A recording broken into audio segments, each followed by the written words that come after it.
إن الحمد لله نحمده ونستعينه ونستغفره ونعوذ بالله من شرور أنفسنا وسيئات أعمالنا من يهده الله فلا مضل له ومن يضلل فلا هادي له وأشهد أن لا إله إلا الله وحده لا شريك له وأشهد أن محمدا عبده ورسوله صلى الله عليه وعلى آله وصحبه أجمعين وسلم تسليما كثيرا أما بعد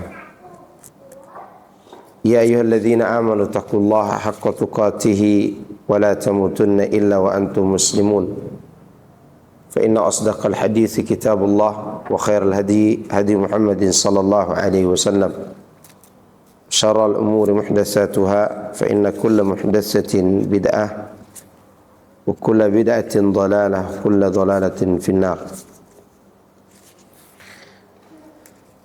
Nami ikhwan fillah azakumullah, alhamdulillah di pagi menjelang siang ini kita bisa bertemu kembali karena begitu lama kita tidak bertemu. Kalau salah saya pernah kesini sekali ya, baru sekali anak kesini. Semoga Allah Subhanahu Wa Taala tetap pertemukan kita sampai ke jannahnya nanti di yaumul qiyamah.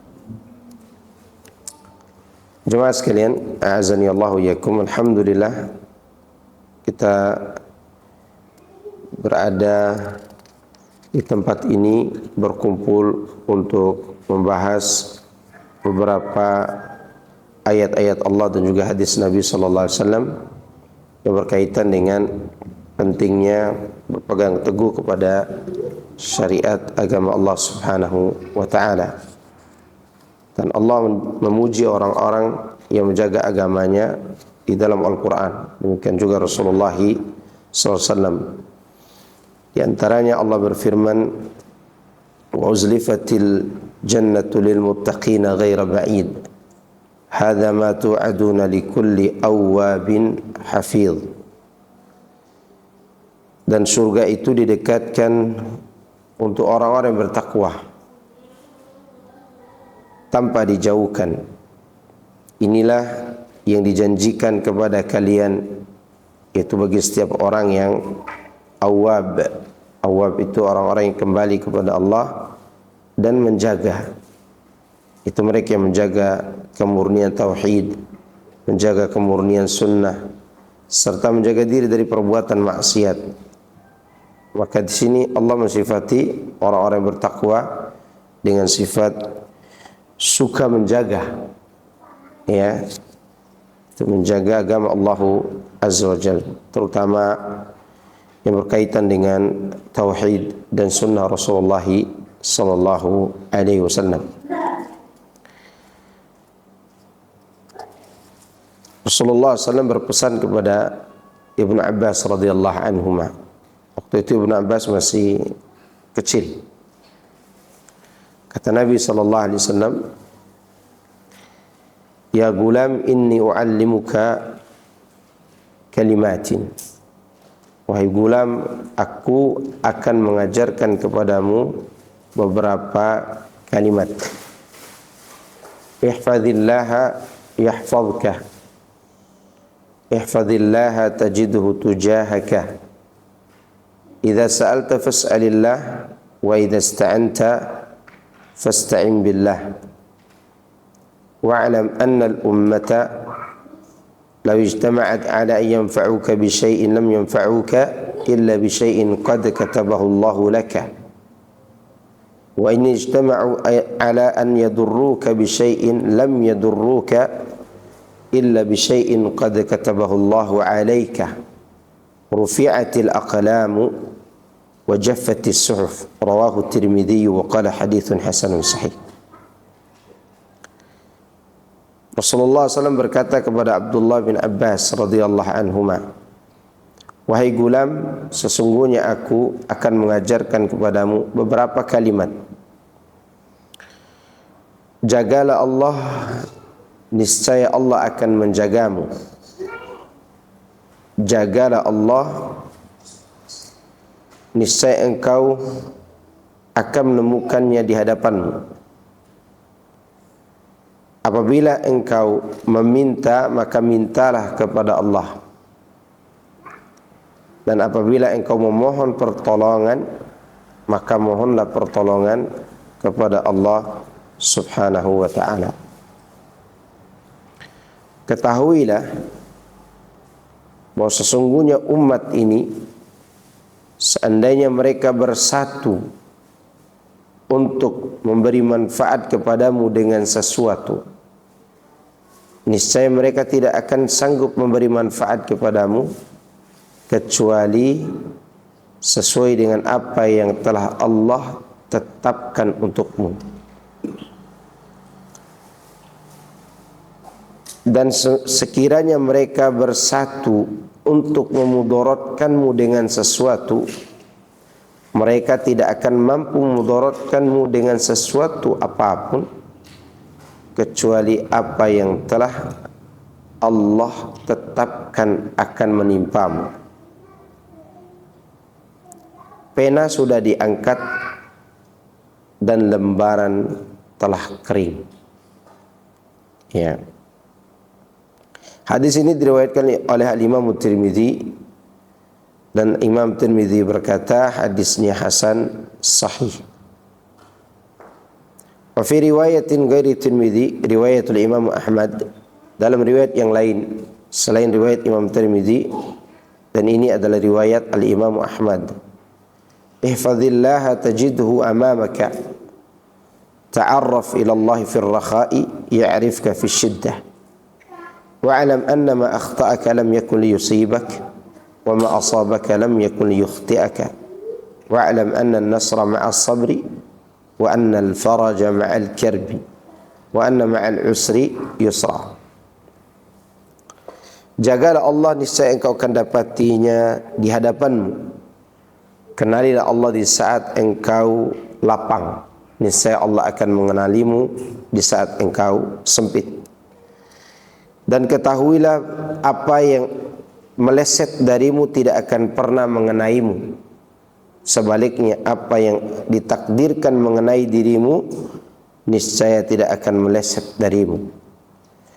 Dan ketahuilah bahwasanya pertolongan itu ada pada kesabaran, dan sungguhnya kemudahan itu terjadi setelah kesulitan, dan sungguhnya bersama kesulitan ada kemudahan.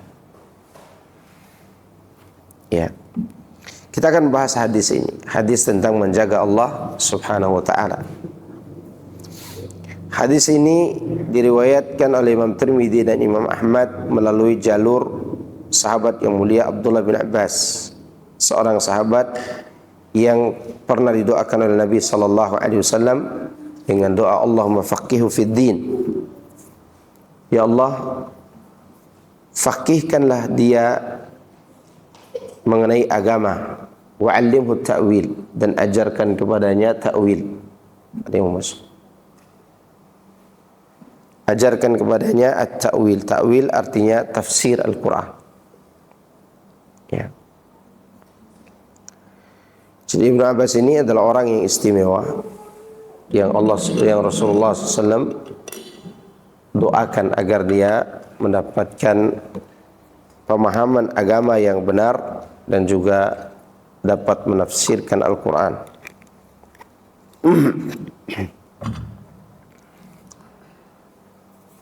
Hadis yang mulia ini, hadis yang sangat agung, di mana Nabi SAW memotivasi Abdullah bin Abbas agar senantiasa bersandar kepada Allah untuk menjaga Allah dan agamanya.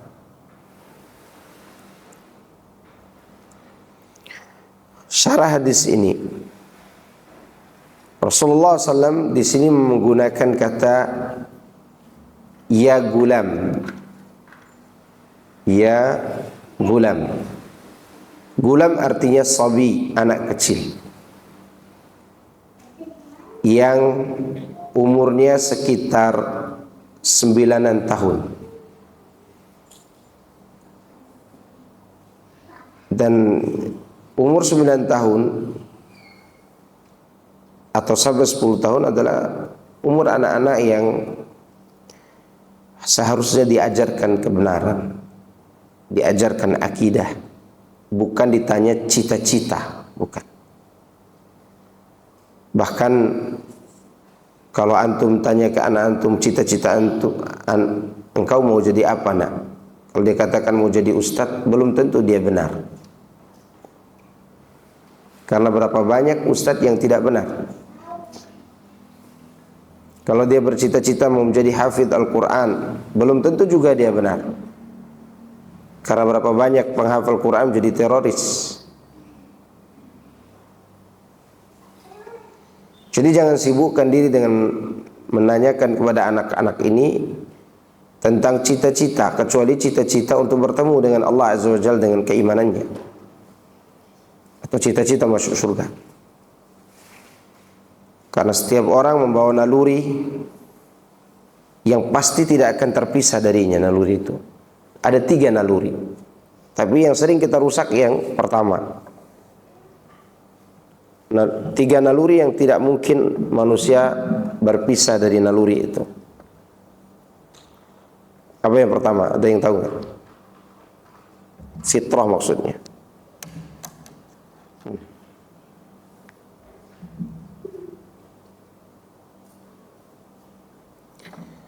Jadi ada 3 naluri yang harus diketahui oleh kita dan tidak mungkin pisah dari kita, tapi bisa dirusak salah satu. Yang pertama adalah naluri iman. Apa yang pertama? Itu disebut dengan fitrah. Kullu mauludin yuladu alal fitrah. Setiap orang terlahir di atas fitrah. Fa'abawahu yuwahidanihi au yunassiranihi au yumajjisanihi. Maka kedua orang tuanya lah yang menjadikan dia Yahudi atau menjadi Nasrani atau Majusi. Ini disebut dengan fitrah imaniyah. Fitrah apa namanya? Imaniyah. Yang kedua fitrah bakat. Waalaikumsalam. Semua orang membawa bakat masing-masing. Kalau bakatnya itu rusak, bisa diperbaiki dengan fitrah imannya, kalau bisa dijaga. Misalnya bakatnya dia bisa bermain musik atau menjadi penyanyi, tapi karena imannya bagus dia bisa meninggalkan bakatnya itu. Yang ketiga, naluri ilmu, kepengen tahu. Coba antum lihat anak-anak sedang berjalan, sedang belajar merangkak, dia jilat sandal, dia jilat ini, dia jilat itu. Itu yang berjalan adalah berjalan sesuai dengan naluri ingin tahu. Jadi manusia itu punya naluri itu. Seharusnya kita memperbaiki yang mana? Yang dijaga yang mana anak-anak ini? Yang pertama, makanya Rasulullah SAW mengajarkan kepada Ibnu Abbas yang masih kecil itu tentang apa? Tentang yang pertama. Setelah itu mau dia jadi ahli tafsir, mau dia jadi panglima perang, mau dia menjadi seorang jenderal, dia tetap menggunakan semua bakat dan pengetahuannya untuk membela agama Allah. Sekarang, karena orang tidak biasa dididik dengan benar fitrah yang pertama ini, dia hafal Quran saja, dia bisa menghancurkan agama Allah. Coba antum lihat Hajjaj bin Yusuf yang membunuh Abdullah bin Zubair, dia penghafal Quran. Pembunuh Ali bin Abi Thalib, dia penghafal Quran. Ya. Kenapa bisa terjadi demikian? Karena dia hanya menghafal tapi imannya tidak dibina. Apalagi dia menjadi anggota dewan, menjadi seorang kepala polisi misalnya. Kalau dia tidak punya akidah yang benar dan tidak merasa dijaga oleh Allah, maka dengan mudahnya dia merusak agama dan bahkan merusak darah manusia. Bisa dipahami sampai sini? Maka di sini Rasulullah SAW mengajarkan kepada anak kecil ini masalah akidah. Apa akidah tersebut? Ihfazillah. Jagalah Allah. yakni ihfaz awamirahu wamtasilha wantahi an nawahihi yahfazuka fi taqallubatika wa dunyaka wa akhiratika. Makna daripada perkataan jagalah Allah, yakni jagalah perintah Allah dengan cara engkau mengamalkannya, dan berhentilah dari larangan Allah. Maka di sini orang tua kalau membangunkan anak di waktu subuh, jangan langsung mengatakan bangun pergi sekolah. Dia sekolah maupun tidak sekolah, selama imannya bagus tetap jadi anak yang baik. Ketika dibangunkan di waktu subuh, bangun, kau punya kewajiban kepada Allah. Selain kita memberitahukan kewajiban itu, kita beritahukan juga siapa yang kau sembah. Makanya Ibnu Abbas diajarkan demikian, ihfazillah. Rasulullah tidak katakan jagalah kewajiban-kewajiban, tidak. Tapi dia kaitkan ihfazillah itu kewajiban kepada siapa? Kepada Allah Azza wa Jalla.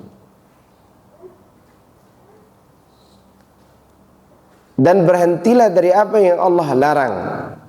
Niscaya Allah akan menjagamu di setiap gerak-gerikmu, dan juga menjaga duniamu serta akhiratmu. Sebagaimana Allah katakan, man amila salihan min dzakarin aw untha wa huwa mu'min falanuhyiyannahu hayatan thayyibah. Surat An-Nahl ayat 97. Barang siapa yang melakukan amal saleh, baik laki-laki maupun wanita, sedangkan dia beriman, maka sungguh kami akan menghidupkan dia dalam kehidupan yang baik. Perhatikan ayat ini. Allah menyebutkan amal saleh dikaitkan dengan iman. Itu menunjukkan amal itu, sebaik apapun amal yang kita lakukan, bila hati kita mengarah kepada selain Allah, maka tidak ada gunanya. Namun bila amal soleh itu kita lakukan dan kita hadapkan hati kita kepada Allah, maka itu yang mengantarkan kepada kenikmatan surga Allah Azza wa Jalla. Antum bayangkan, amal soleh yang hati kita tidak mengarah kepada Allah tidak ada gunanya. Bagaimana kalau amal itu tidak soleh? Kalau perbuatan itu perbuatan maksiat, ya, tentu akan lebih buruk lagi. Wa ma yahsulu lil 'abdi minal bala'i wal masa'ib bisababi tadyi'ihi awamir Allah Ta'ala. Di sini kita dapat memahami, tidaklah seorang mendapatkan musibah, mendapat bencana, melainkan itu semua buah dari melalaikan atau menyia-nyiakan perintah-perintah Allah. Ada orang, subhanallah, dia ingat kepada Allah pada saat dia sakit saja. Orang seperti ini berharap Allah langsung menurunkan rahmat kepadanya, padahal selama ini dia jauh dari Allah. Dan ini tidaklah beradab. Dia mendesak Allah pada saat dia susah, padahal pada saat dia senang, dia jauh dari siapa? Dari Allah. Maka dikatakan oleh beliau, oleh syarah di sini, tidaklah musibah, bala yang kita rasakan, melainkan semua itu sebab daripada mengabaikan dan melalaikan perintah-perintah Allah. Coba antum lihat. Ada dua hamba Allah, dua makhluk Allah yang diuji dalam ujian yang sama, yaitu sama-sama ditenggelamkan di dalam lautan. Ada dua makhluk Allah sama-sama ditenggelamkan dalam lautan. Salah satunya mendapatkan pertolongan, yang satunya tidak. Siapa gerangan dua orang itu? Ujian yang sama, mereka mengadu kepada Allah dengan kalimat yang semakna, tapi Allah hanya menolong satu orang dari dua orang tersebut. Siapa dua orang itu? Kalau ada yang bisa jawab, saya tidur nih. Yang tidak diselamatkan Fir'aun. Iya, siapa lagi? Yang diselamatkan Nabi Yunus alaihissalam. Ahsan. Ya. Yang diselamatkan adalah Nabi Yunus. Yang tidak diselamatkan siapa? Fir'aun. Sama-sama diuji di mana? Di laut. Pertanyaannya, apa yang diucapkan Nabi Yunus waktu dia tenggelam? Alla ilaha illa anta subhanaka inni kuntu minadh dhalimin. Apakah dia selamat hanya gara-gara ucapan itu? Tidak. Itu bukan satu-satunya ucapan yang membuat dia diselamatkan. Itu adalah ucapan pengingat perbuatan dia selama ini, di mana itu adalah kebiasaannya. Seperti yang Allah sebutkan dalam surat Saffat, "Falaula annahu kana minal musabbihin lalabitha fi batnihi ila yaumi yub'atsun." Seandainya dulu Yunus itu bukan termasuk orang yang bertasbih, maka dia benar-benar berada dalam perut ikan paus sampai hari manusia dibangkitkan. Lihat. Jadi yang menyelamatkan dia adalah kebiasaan dia taat sebelum mendapat musibah. Dia surat Yunus, surat As-Saffat ayat 143 dan 144 tentang sebab kenapa Nabi Yunus diselamatkan. Bukan hanya ucapan dia di laut itu. Maka di situ di ayat 143 Allah katakan falaula annahu kana. Kana artinya kebiasaan.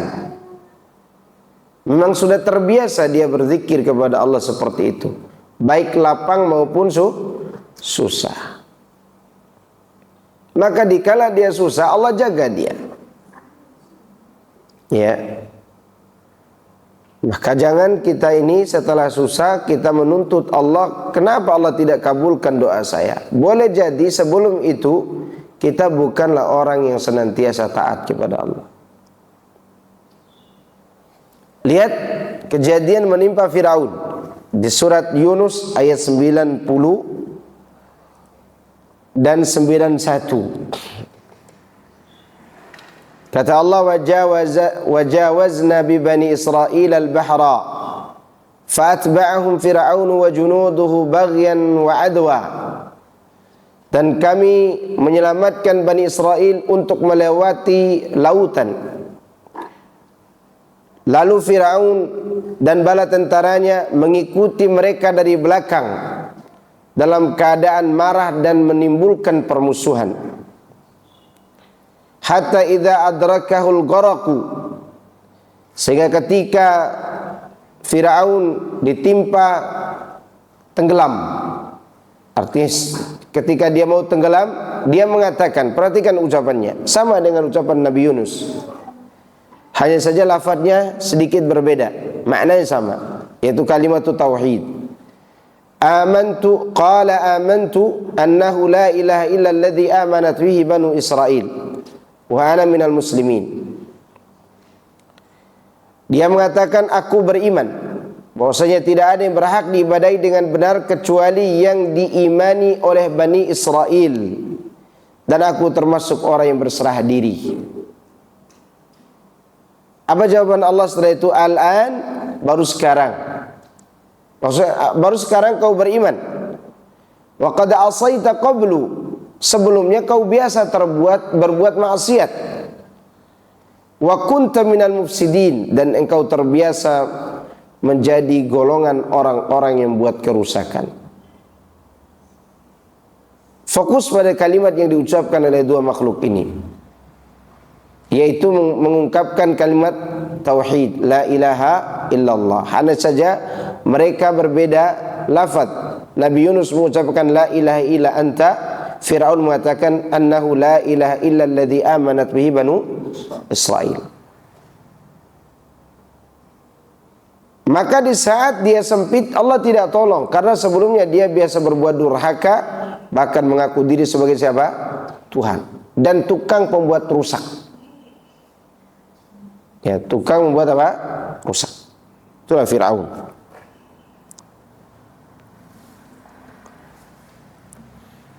Maka di sini disebutkan oleh Rasulullah SAW, jagalah Allah di saat engkau lapang, niscaya Allah akan menjagamu di saat engkau sempit.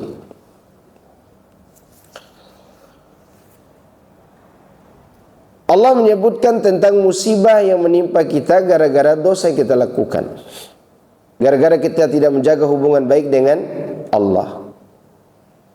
Wa ma asabakum min musibatin fabima kasabat aydikum. Dan apa saja musibah yang menimpa kamu, maka semua itu karena sebab ulah tanganmu sendiri. Ya. Coba antum perhatikan kehidupan orang-orang yang mengumbar kemesraan suami istri di media sosial. Tiba-tiba kita temukan sedang mengantri di PA, Pengadilan Agama, untuk mengambil formulir untuk apa? Cerai. Kenapa? Karena yang dibangun di atas rumah tangga itu adalah cinta sinetron dan drama. Ya. Yang anehnya ada juga orang-orang pengajian mau cinta seperti drama Korea. Sudah drama Korea, Korea Utara pula. Ya. Maka mereka rusak. Kenapa? Karena mereka tidak saling menjaga. Laki-lakinya membiarkan aurat istrinya dilihat oleh orang. Istrinya melihat suaminya beradegan berpeluk-pelukan dengan orang. Semua tidak terjaga, maka hancurlah rumah tangga itu. Ya.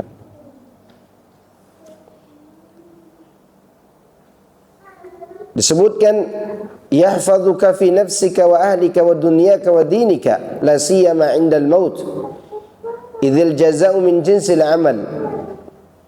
Yang dimaksud dengan sabda Nabi sallallahu alaihi wasallam dalam penafsiran yang lain, jagalah Allah, niscaya Allah akan menjagamu, yaitu menjaga dirimu, keluargamu, duniamu, agamamu, terutama di saat menjelang kematian. Karena balasan itu sesuai dengan jenis amal. Ya. Untuk mengingat cerita dalam surat Al-Kahfi, ada dua orang anak yatim yang hartanya terjaga. Kenapa? Karena kedua orang tuanya dulu orang yang soleh. Allah jaga anak-anaknya. Antum pernah dengar cerita Umar bin Abdul Aziz? Waktu dia menjabat sebagai khalifah, dia tidak berani berdandan seperti dulu karena takut menggunakan uang negara. Maka ada seorang sahabat beliau yang berkata kepada Umar bin Abdul Aziz, dulu sebelum kau menjadi khalifah, kau orang yang tampan, dan jika kau lewat engkau orang yang wangi. Sekarang engkau orang yang murung. Dia pun menjawab dengan kalimat yang maknanya karena dia takut memakan hak negara, maka dia tidak berani menggunakan uang-uang negara itu. Saking takwanya siapa? Umar bin Abdul Aziz. Bahkan suatu hari ada tamu negara yang duduk dan beliau siapkan untuk tamu itu buah-buahan. Datanglah anaknya mengambil salah satu buah-buahan itu dan beliau tarik kembali buah-buah itu. Dan anaknya pergi menemui ibunya dalam keadaan nangis karena ayahnya tidak memberikan buah-buahan tadi. Selesai tamu itu pulang, istrinya bertanya, apa yang kau lakukan? Kenapa engkau tega kembali menarik buah itu? Betapa hancurnya hati anak ini. Maka kata Umar bin Abdul Aziz, hatiku lebih hancur daripada hancurnya hati anak ini ketika aku menarik buah itu. Akan tetapi rasa takutku kulit dan daging anak ini memakan yang haram lebih besar daripada hatiku hancur karena melihat buah itu kutarik kembali.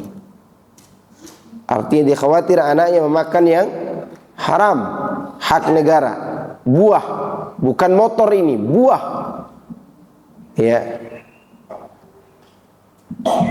Maka ketika Umar bin Abdul Aziz rahimahullah ta'ala meninggal dunia, dia tidak menyisakan sedikit harta pun untuk keluarganya. Dan ini boleh bagi pemimpin. Kalau ada pemimpin, boleh dia tidak menyisakan harta untuk anaknya, dan dia wakafkan semua hartanya kepada negara, karena dia khawatir hartanya bercampur dengan harta apa? Negara. Maka orang-orang bertanya, wahai Umar bin Abdul Aziz, apa yang kau tinggalkan buat anak istrimu? Dia katakan, jika mereka betul-betul jujur bertakwa kepada Allah, maka Allah tidak akan menyia-nyiakannya. Betul, setelah Umar bin Abdul Aziz meninggal, baru anak dan istrinya menjadi orang-orang kaya, kaya raya, betul-betul kaya.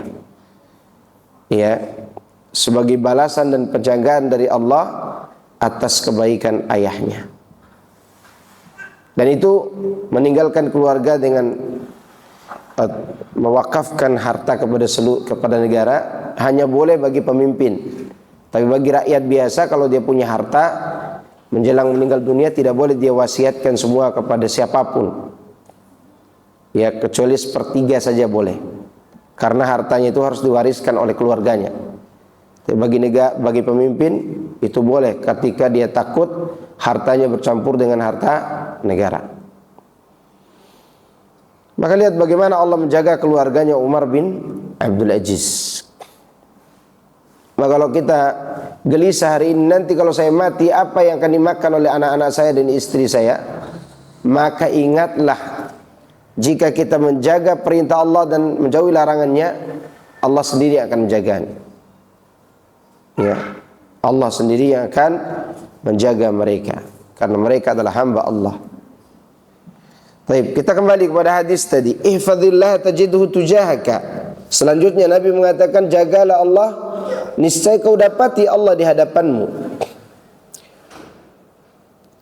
Hadis ini yadullu ala kulli khair wa yuqarribuka ilaihi wa yahdiyaka ilaihi wa anta ta'mala bi ta'ati wa la yaraka fi mukhalafatihi fa innaka tajidhu fi syada'id kama jara li thalathati alladhina asabahumul matar fa'abu ila ghar fanhadarat alaihim sakhratun fantabaqat alaihim. Hadis ini maknanya adalah Allah akan menunjuki kamu untuk selalu berbuat baik.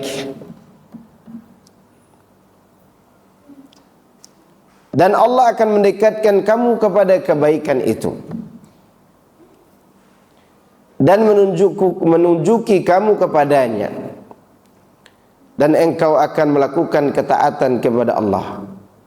Dan tidak akan melihatmu dalam memaksiatinya atau menyelisihinya. Kau akan temukan Allah ketika engkau, maksud temukan pertolongan Allah ketika engkau berada dalam kesulitan. Antum coba perhatikan. Pada diri kita ada keinginan berbuat maksiat. Bahkan mungkin kendaraan kita sudah menuju ke sana. Tapi mungkin sebelumnya kita punya kebaikan, antum punya kebaikan, anak istri kita punya kebaikan. Lalu tiba-tiba mengarah ke tempat lain. Semua itu adalah bagian dari pertolongan Allah. Contoh, dulu Rasulullah SAW sebelum beliau diangkat sebagai Nabi, beliau adalah orang yang menjaga diri, tidak pernah menyentuh berhala sekalipun. Sampai suatu masa dia ingin pergi menghadiri acara kebesaran berhala bersama beberapa pemuda. Lalu Allah arahkan dia ke tempat lain, ke tempat pesta pernikahan. Karena di tempat pernikahan itu ada musik, Allah tidurkan beliau. Allah tidurkan beliau di situ sehingga dia tidak mendengar musik dan tidak ikut acara kemusyrikan. Dan itu terjadi 2 kali. Itu menunjukkan bahwa kita ini punya keinginan buruk juga. Tapi Allah selalu menolong kita dari keinginan itu. Dan boleh jadi itu buah daripada usaha kita selama ini yang sudah kita lupakan. Tapi Allah tidak lupa dengan kebaikan itu. Ya. Maka di sini disebutkan Allah akan senantiasa menjagamu dari perbuatan nista dan Allah mendekatkan kamu kepada kebaikan dan kebenaran.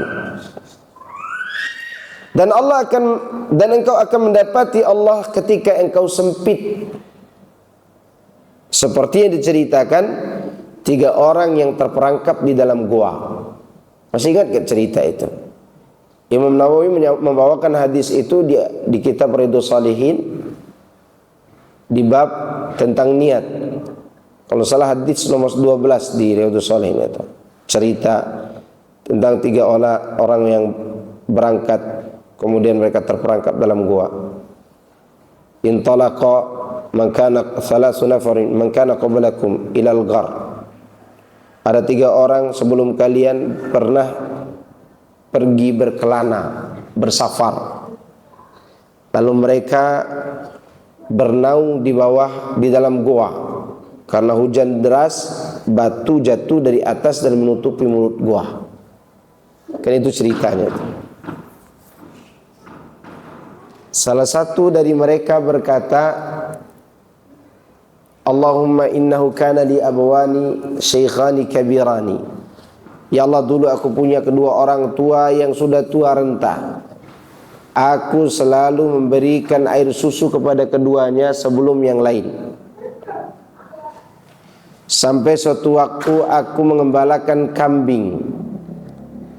Lalu aku mengembalakan kambingku tempat yang jauh sehingga aku tidak bisa melayani mereka seperti biasa.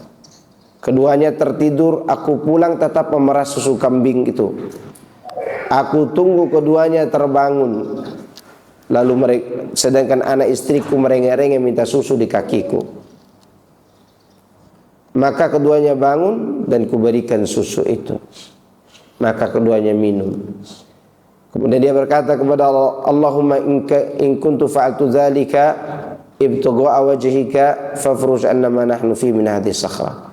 Dia berkata kepada Allah, ya Allah, jika perlakuanku itu kepada kedua orang tuaku kulakukan untuk mengharap ridhamu, maka lapangkan batu ini. Maka lapanglah batu itu. Itu menunjukkan bahwa bakti kepada orang tua bukan bayar jasa saja, tapi bentuk mendekatkan diri kepada Allah. Karena di situ dikatakan untuk mendapat ridhamu. Orang kedua meninggalkan maksiat. Dia sudah mampu berbuat zina dengan sepupunya, tapi justru dia tinggalkan karena sepupunya mengatakan ittaqillaha wa la tafuddul khatama illa bihaqqih.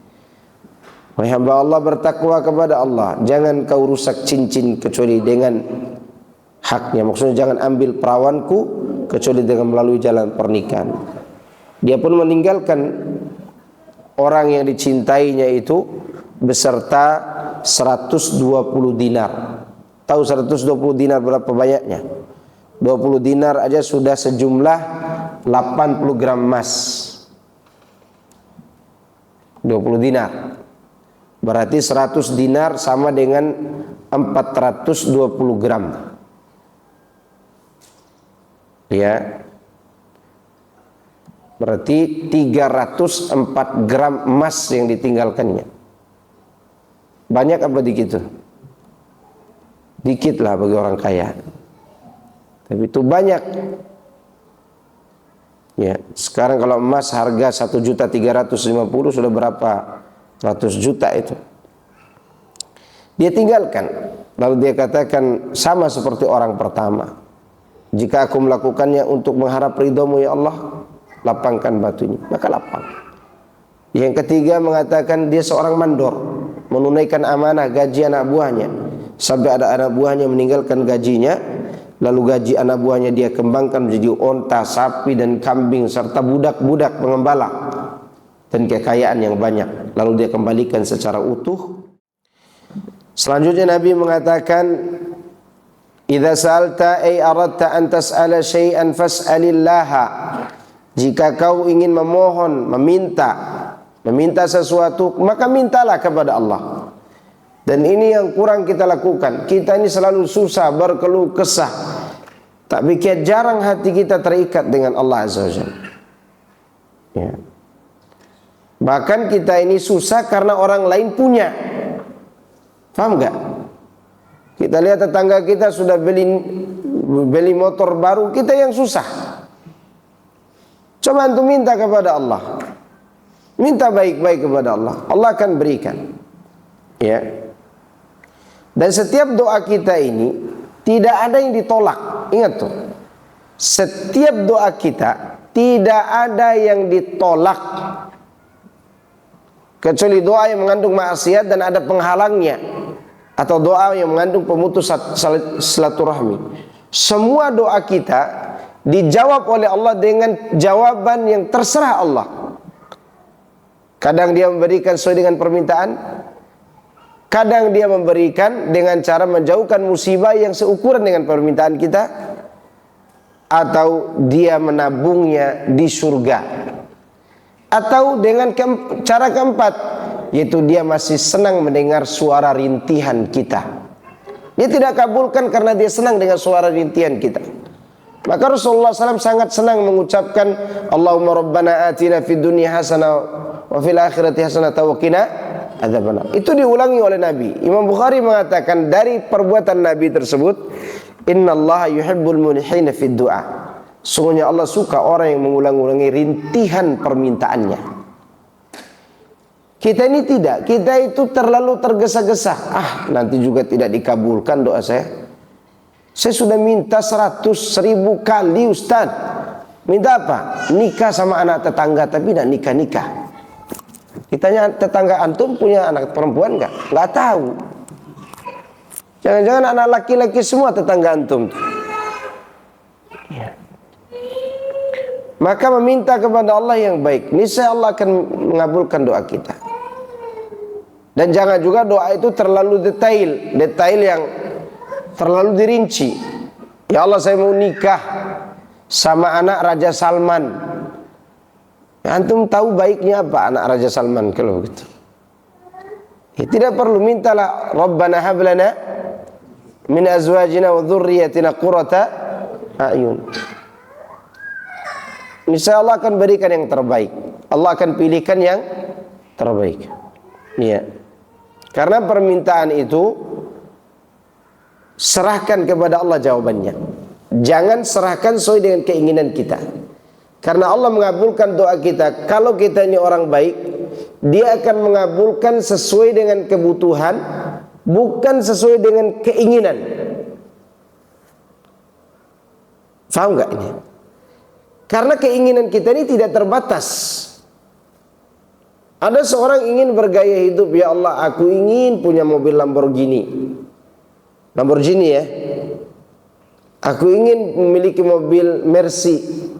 Antum tahu Mercy tahun 2005 itu untuk ganti spare part kampas remnya 11 juta. Sedangkan gaji antum 3 juta. Kira-kira mampu diurus gak mobil itu? Maka Allah tidak kabulkan. Untuk mengganti oli setiap bulan mobil Lamborghini tadi 11 juta tiap bulannya. Gaji antum UMR, mintanya Lamborghini, minus. Maka Allah tidak kabulkan. Karena Allah memberikan kepada kita sesuai dengan apa? Kebutuhan, bukan sesuai dengan keinginan. Walaupun terkadang Allah kabulkan keinginan kita karena memang Allah sudah tahu kita siap untuk menerimanya. Gitu. Bahkan ada orang pernah anak nasihati. Waktu itu kami tidak punya kendaraan. Karena kalau pergi kajian pakai ojek. Temannya dosen bahasa Inggris di salah satu universitas kesehatan. Karena dia suka dengan bahasa Arab, akhirnya kita barter ngajar privat. Ana ngajarin dia bahasa Arab dan dia ngajarin ana bahasa Inggris. Dan akhirnya dia berpindah profesi, ngajar di pondok, ngajar bahasa Arab, dan ngajar bahasa Inggris. Dia keluar dari universitas, tidak mau ngajar di universitas. Dia mau ngajar di pondok dan diterima di pondok sebagai guru bahasa Arab, bukan bahasa Inggris. Nah, ketika dia keluar, dia punya pesangon 100 juta lebih. Nah, sebelumnya kita pernah ngobrol, Ustadz, kira-kira apa yang kita lakukan sekiranya Allah memberi kita mobil, Ustaz? Baguslah kita pakai untuk kajian, karena kami punya kedekatan hubungan udah kayak adik kakak gitu. Kita pakai kajian. Oke, kita minta ya Allah berikan kami mobil. Kami tidak ingat kalau mobil itu harus dirawat. Kita tidak siap untuk menerima mobil itu, dirawat, bensinnya, olinya dan seterusnya. Qadarullah, tiba-tiba di luar dugaan teman ini dapat uang pesangon 100 juta lebih tadi. Lebih dikit. Berilah mobil, 90 juta mobilnya. Waktu itu masih mobil Grand Max. Grand Max baru keluar-keluar, itu dibelilah kalau kita. Kita petantang-petenteng kita berdua pergi kajian pakai mobil. Sisanya ini kan dipakai isi bensin terus, habis. Akhirnya mobil tidak dipakai lagi. Kenapa tidak pakai mobil, akhi? Nah, doang isi bensin, Ustaz. Oh iya. Lama-kelamaan mobil itu ditinggal aja. Tidak dipakai. Karena tidak bisa dirawat oleh kita berdua. Kemudian 3 bulan kemudian kita jual mobil, yuk. Jual. Seharga 70 juta. Itu menunjukkan sesuatu yang belum siap kita terima. Ketika Allah ujikan kita dengan itu, tidak sanggup kita rawat. Maka jangan pernah berhenti berdoa hanya gara-gara Allah tidak kabulkan apa yang kita minta sesuai dengan keinginan kita. Jangan pernah pesimis dengan doa. Doa itu pasti dikabulkan Allah dengan cara dia. Bahkan Allah mengabulkannya dengan cara yang buat kita sudah tegang kita doa, tapi tiba-tiba Allah kabulkan dengan cara mengembirakan kita. Ini jam berapa ini? Anda cerita sedikit boleh? Ini sebenarnya cerita terjadi di Jawa sebenarnya. Sebagian orang mengatakan ini cerita nyata. Anggap saja seorang santri namanya Tukimin. Siapa namanya? Udah Tukimin, sesuai dengan nama-nama antum. Tukimin ini melewati sebuah rumah seorang janda yang memiliki anak perempuan yang cantik. Nama anaknya anggap saja Fatimah, ibunya Zainab. Ya. Maka si santri ini berkata kepada kiainya, Pak Kiai, saya tidak bisa lagi memindahkan hati ke lain orang. Di hati saya ini hanya ada Fatimah, anak janda yang sering saya lewati. Gimana caranya Pak Kiai supaya saya bisa mendapatkan Fatimah? Sedangkan wajah saya jelek, si Fatimah itu cantik. Maka kata Pak Kiai, kamu sholat, minta kepada Allah. Setiap malam dia berdoa. Tapi jangan lupa kau juga harus perkenalkan diri setiap hari kepada mereka, walaupun tidak kau ungkapkan rasa keinginanmu itu. Maka selama setahun isi doanya tidak pernah lepas dari doa, ya Allah, jodohkanlah aku dengan Fatimah. Jika dia bukan jodohku, maka jadikan dia jodohku. Jika dia jauh, maka dekatkan. Jika dia sudah dijodohkan dengan orang lain dalam takdirmu, maka rubahlah takdirmu itu. Dia betul-betul ingin menikah dengan siapa? Fatimah. Lalu setiap hari dia melewati dan memperkenalkan akhlak dan tingkah lakunya. Ternyata disukai oleh ibu si Fatimah. Sesungguhnya setiap malam saya juga berdoa, meminta kepada Allah, ya Allah, jika Tukimin bukan jodohku, maka jodohkan dia denganku, kata ibunya ini. Jadi ini berlomba doa. Ternyata doa ibunya, mertua si wanita ini dikabulkan. Artinya ibu ini suka kepada Tukimin. Gitu. Lalu dia datanglah kepada kiainya, Kiai Musibah, Kiai. Kenapa? Yang suka kepada saya ibunya, bukan anaknya. Lalu si bapak ini mengatakan, si Kiai mengatakan, coba kau istikharah dulu, minta kepada Allah yang terbaik. Setelah seminggu setelah dia istikharah, dia putuskan, saya terima ibunya saja. maka disiapkanlah segala sesuatu untuk mengadakan pernikahan itu. Namun 10 hari sebelum hari H, Ibu Zainab pergi ke pasar dan jatuh dari becak, tersungkur di got, mati. Mati calon istrinya si Tukimin. Setelah dikuburkan dan dimakamkan, maka keluarga si wanita mengatakan, kita sudah mempersiapkan segala sesuatu, daripada tidak terjadi pernikahan, maka kita nikahkan saja Tukimin sama anaknya yang bernama Fatimah. Dapat juga enggak itu? Dapat. Maka jangan putus asa. Ya, jangan putus asa. Doa itu tidak akan pernah disia-siakan oleh Allah. Meskipun cerita ini perlu diteliti sanadnya. Tapi di dalam itu ada suatu pesan moral. Kita disuruh apa? Optimis. Jangan pernah pesimis. Karena doa itu akan dikabulkan oleh Allah Subhanahu wa ta'ala. Hadza isyaratun ila anna al-'abda la yanbaghi lahu an yu'alliqa sirrahu bi ghairillah, bal yatawakkal 'alayhi fi sa'iri umurihi li'annahu al-qadiru 'ala i'ta'i wal man'i wad daf'i ad-darri wa jalbi an-naf'i. Di sini ada isyarat. Seorang hamba tidak pantas mengikat hatinya kepada selain Allah. Bahkan dia harus bertawakal kepada Allah dalam seluruh perkaranya. Karena sungguhnya hanya Allah yang mampu memberi dan menolak. Dia yang mampu menolak bahaya dan mendatangkan manfaat. Antum ingat kisah Nabi Musa yang sudah memenangkan pertandingan antara tukang sihir dengan mukjizat. Dia berada di pengepungan Fir'aun. Fir'aun merasa dia bisa berbuat segalanya kepada Nabi Musa. Apa kata Nabi Musa pada saat itu?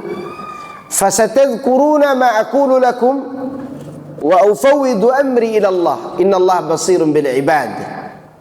Hai Fir'aun, engkau akan ingat peringatanku ini, dan aku sandarkan semua perkaraku kepada Allah. Sungguhnya Allah Maha melihat hamba-hambanya. Maka Nabi Musa selamat dari kejaran Fir'aun. Lihat bagaimana Nabi Ibrahim ketika dia dibakar, apa dia katakan? Hasbi Allah, cukup Allah yang menolongku. Lihat bagaimana Abu Muslim Al-Khawlani, salah seorang tabi'in besar, karena dia hidup sezaman dengan Nabi tapi tidak pernah ketemu dengan Nabi. Dia beriman meskipun jauh di Yaman. Namanya Abu Muslim, kunyahnya Abu Muslim Al-Khawlani. Di Yaman waktu itu ada seorang yang bernama Al-Aswad Al-Ansi, mengaku diri sebagai Nabi. Tidak ada orang yang berani membantah Nabi palsu ini kecuali Abu Muslim Al-Khawlani. Abu Muslim dipanggil dan disuruh mengaku bahwa dia seorang Nabi. Abu Muslim tidak mau, dan Abu Muslim membantah dan mendustakan Nabi palsu ini. Maka raja ini pun, Nabi palsu ini mengatakan kepada anak buahnya, kumpulkan kayu bakar, nyalakan api, kita bakar orang ini. Tiba-tiba tukang sihirnya si Nabi palsu berbisik, wahai Aswad, orang ini terkenal selalu mendapat karomah. Jangan sampai kejadian yang menimpa Nabi Ibrahim juga mengenai orang ini, tidak terbakar. Jika dia benar-benar tidak terbakar, maka orang-orang akan mendustakan kenabianmu, maka tidak jadi dibakar.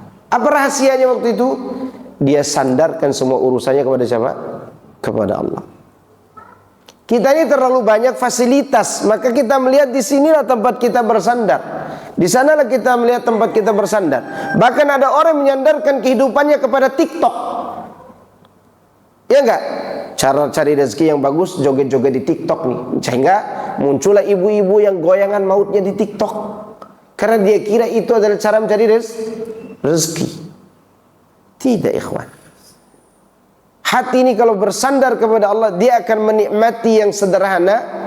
Di sisi yang lain orang akan merasakan kesempitan meskipun banyak uang. Maka bersandar kepada Allah Azza wa Jalla. Itu yang dimaksud. Beberapa hari yang lalu, ana sedang duduk dengan sahabat saya. Sahabat saya ini punya teman, orang kaya raya, punya Mercy depan rumahnya 3. Jangan ditanya rumah dan tanahnya di mana-mana. Umurnya masih seumuran kita lah. Mungkin 46, 47 dia. Ana 40, mau masuk 40. Masih muda. Tapi sekarang dia lagi cari siapa yang mau menjual ginjalnya, dia mau beli 10 miliar. Kenapa? Karena ginjal dia spare partnya sudah rusak dan harus ganti ginjal. Harta banyak, dia gelisah. Sedangkan kita di sini minum air putih, duduk di bawah naungan yang sederhana, kita bahagia. Bahagia. Boleh jadi kebahagiaan ini kita rasakan karena hati kecil kita sandarkan kepada Allah. Antum tidak perlu melihat kemewahan di luar sana. Lihat hubungan kita dengan siapa? Dengan Allah Azza wa Jalla. Itu yang terbaik. Itu yang membuat kita merasa tenang dalam kehidupan ini. Taib. Makanya makna fas'alillah adalah disuruh bersandar kepada Allah. Di mana ketika manusia mampu melakukan sesuatu, namun dia tetap berharap kepada Allah dulu sebelum mengerjakannya, di saat itulah Allah meridhoinya. Sekarang mau nanya kepada antum, memasukkan air ini ke mulut kita mudah enggak? Mudah. Tapi sebelum kita masukkan air ini, apa kita ucapkan? Bismillah. Antum udah tahu enggak apa arti ucapan itu? Apa arti bi di situ? Bi di situ arti ba'u tabarruk wal isti'anah. Ba untuk minta keberkahan air ini dan meminta pertolongan kepada Allah agar air ini masuk ke dalam tubuh kita.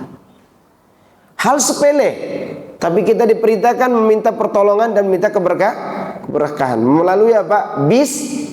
Bismillah. Karena ba yang digunakan di awal kalimat itu adalah ba'u tabarruk wa ba'ul isti'anah. Ba untuk memohon keberkahan dan apa? Pertolongan. Bismillah. Lebih enak kalau bismillahnya pakai kopi. Iya. Taib, ini mengenai meminta kepada Allah Subhanahu wa taala. Kemudian selanjutnya Nabi mengatakan, "Wa idza sta'anta fasta'in billah." Lalu beliau menyebutkan sesungguhnya semua umat kalau berkumpul ingin beri manfaat kepadamu, mereka tidak akan sanggup beri manfaat itu. Berapa banyak orang tinggal bersama dengan orang kaya, tapi hidupnya segitu-gitu aja. Contoh siapa? Pembantu. Iya kan? Berapa banyak orang-orang pejabat hidup di lingkungannya, dia terperanjat di dalam penjara. Ada cerita seorang sahabat teman kami, dulu dia orang dekatnya presiden. Orang dekatnya ketua umum partai yang sangat berkuasa pada saat itu. Dia melakukan suatu niat baik, ingin memajukan petani. Maka apa yang terjadi? Dia mengira dirinya akan selamat karena banyak backingan. Akhirnya dicari-carilah kesalahan sebagai koruptor dan ditangkaplah dia sebagai siapa? Koruptor. Dan dia dipenjara. Tidak ada yang bisa menolong kecuali siapa? Allah Azza wa Jalla. Maka oleh karena itu jangan pernah kita berbangga karena dekat dengan pejabat, kita punya backingan. Sebentar lagi kita terseret kalau kita tidak menjadikan Allah sebagai apa? Penolong kita. Makanya di sini jika orang berkumpul beri manfaat, tidak sanggup mereka berikan kecuali sesuai dengan takdir Allah. Dan jika mereka berkumpul untuk memudaratkanmu, mereka juga tidak sanggup memudaratkanmu kecuali sesuai dengan takdir Allah. Maka aneh bin ajaib, ada sebagian dai takut menjelaskan syirik dan bid'ah karena takut dimudaratkan orang. Ajib. Takut ditinggalkan oleh jemaah, takut tidak diundang lagi. Kan ini aneh bin ajaib. Sedangkan Nabi SAW mengatakan, rufi'atil aqlam wa jaffatis suhuf. Pena takdir sudah diangkat dan juga lembaran sudah kering. Ya, ini menunjukkan bahwa kita diberikan motivasi oleh Nabi, berusahalah sesuai dengan aturan syariat, serahkan urusan kepada Allah, karena yang Allah tetapkan tidak akan pernah bergeser kecuali apa yang Dia kehendaki. Tapi faedah dari hadis ini, kalau riwayat yang lain disebutkan ta'aruf ilallahi fi rakhai. Dan ini sesuai dengan apa yang kita jelaskan pertama, seperti kisah Nabi Yunus. Kenalilah Allah pada saat engkau lapang, Allah akan kenali kamu pada saat engkau sempit. Kata Ibnu Qayyim, kelembutan dan rahmat Allah yang kita dapatkan di saat terkena musibah seukuran dengan ketaatan kita di saat kita lapang. Saya ulangi, rahmat dan kasih sayang Allah yang kita dapatkan di saat kena musibah seukuran dengan besarnya ketaatan kita di saat kita lapang. Itulah makna ta'arraf ilallah fi rakhai ya'rifka fi syiddah.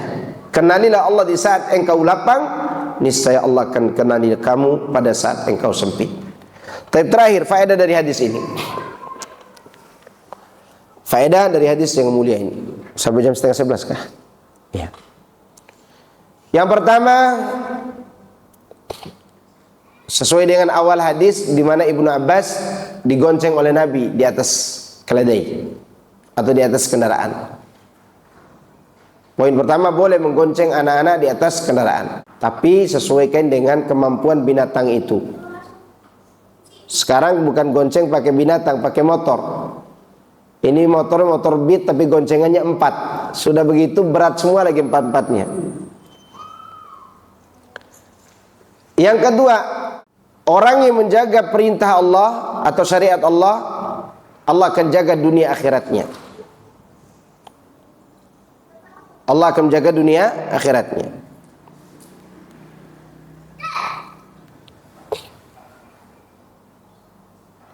Yang ketiga, seorang muallim, seorang yang mengajar, tidak apa-apa, bahkan harus mengajarkan kepada seorang dengan cara membuatnya penasaran. Dengan cara membuatnya apa? Penasaran. Kalau dalam dunia media sosial namanya apa? Hook ya. Yang tidak menik 3 detik pertama itu. Ya. Tahu nggak kamu kenapa tidak boleh koza? Nah, ini kan pertanyaan nih. Sehingga video itu akan ditonton oleh orang sampai akhir. Karena yang di awal dibuat apa? Penasaran. Apakah cukur rapi seperti koza? Atau apa koza itu? Akhirnya orang, iya ya, apa hukumnya ya? Sehingga orang akan menontonnya dan melihatnya. Namanya membuat orang yang diajarkan memberi perhatian, memperhatikan pelajaran. Yang keempat, anjuran untuk memberikan tarbiyah kepada anak-anak. Apa tarbiyahnya? Tarbiyah agama. Ya, tarbiyah apa? Agama. Jangan terlalu banyak menanya cita-cita ya. Cita-cita sesekali aja. Ya. Karena anak-anak zaman sekarang cita-citanya aneh. Ada kita lihat anak-anak tiba-tiba dia pakai baju polisi, berarti cita-citanya apa? Polisi. Ada yang suka baju tentara. Itu klasik seperti cita-cita kita zaman waktu itu. Sekarang ada anak-anak tiba-tiba botak terus setiap hari. Cita-cita mau jadi apa nak? Jadi Deddy Corbuzier. Karena lihat kekayaannya apa? YouTubers itu. Maka tidak perlu kita tanyakan itu cita-cita. Ajak dia berbuat kebaikan dan ajarkan dia akidah, niscaya dia akan menjadi anak yang baik. Kemudian yang kelima, siapa yang mengerjakan perintah Allah di saat dia lapang, Allah akan mengeluarkan dia dari kesempitannya. Siapa yang mengerjakan perintah Allah di saat dia lapang, maka di saat dia sempit, Allah akan mengeluarkan dia dari kesempitan itu. Kemudian yang keenam, wajib kita ridho kepada takdir Allah dan wajib kita mengimaninya. Wajib kita ridho kepada takdir Allah dan wajib mengimaninya.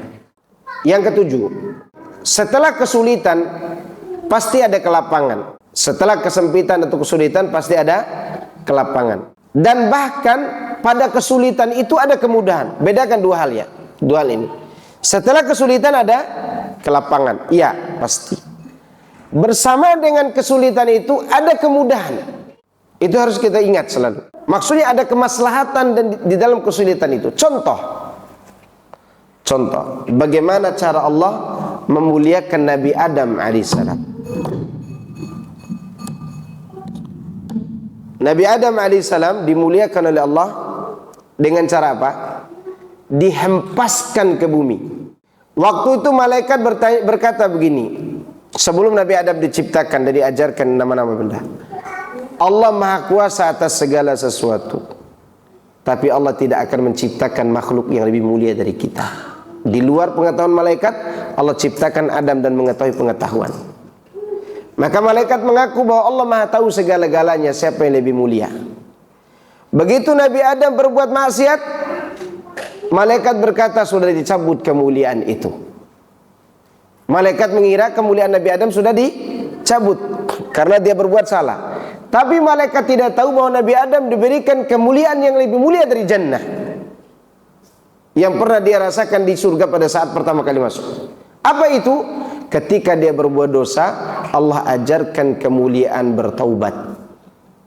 Maka itulah malaikat katakan, Allah Maha tahu apa yang dirahasiakannya. Maka Nabi Adam alaihissalam dihempaskan ke bumi. Di saat itu pula dia mendapatkan kemudahan, yaitu bertaubat kepada Allah agar dia kembali lagi ke surganya. Bukan hanya itu, Nabi Adam mendapat banyak bonus. Di dalam keturunannya ada orang-orang baik. Di dalam keturunannya dia mendapatkan nabi dan rasul, bahkan ulul azmi. Lan yusibal insanu illa ma kataballahu lahu. Seorang tidak akan mendapatkan sesuatu, entah itu kebaikan maupun keburukan, kecuali sesuai dengan yang Allah tentukan. 9. Siapa yang mau minta, minta kepada Allah. Siapa yang mau minta, minta kepada Allah. Demikian juga mohon pertolongan. Ke-10. Ke-10 ini sangat penting. Amal soleh kita akan mengangkat bala, akan menghilangkan apa? Bala. Yang ke-11, ini juga terkait dengan hukum meminta-minta. Meminta-minta kepada makhluk tanpa hajat dan kebutuhan, hukum asalnya haram. Hukum asalnya apa? Haram. Kecuali karena darurat atau karena hajat. Maka apalagi permintaan itu sesuatu yang tidak sanggup diberikan oleh makhluk kecuali Allah, maka tidak boleh minta kepada makhluk. Tapi saya kira cukup itu yang bisa saya sampaikan. Semoga ini bermanfaat bagi anda, dan semoga Allah memberikan kita hidayah dan taufiknya agar kita bisa mengamalkan apa yang kita pelajari.